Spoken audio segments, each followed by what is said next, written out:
Friends, আজকে এসেছি একা একা একটা মাছ বাজিয়েছি বড়, ওইখানে কচুর বানায় আটকে গেছে। ঠিক আছে, মাছটা ওইখানটা আটকে গেছে।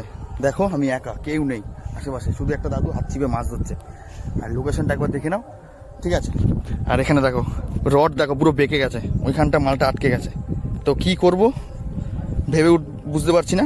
ঠিক আছে, সুতোটা দেখতেই পাচ্ছ তো, ওই যে নড়ছে ওইখানে একটা ভালো সাইজের মাছ, প্রায় 2.5-3 উপরে হবে। তো জানি না কি করবো, দাদুকে বলছি দেখি কি করে দাদু। হ্যালো ফ্রেন্ডস, যে মাছটা আমি দেখিয়েছি তো তুলতে পারিনি। আমার ওই কাকা ওই যে গামছা পরে আছে দেখো, ঠিক আছে। কাকা মাছটা নেমে তুলে দেয়, মাছটা মরে গেছে। যেহেতু মাছটা মুখে খায়নি, মাছটা খেয়েছিল এই জায়গাটায়, ঠিক আছে।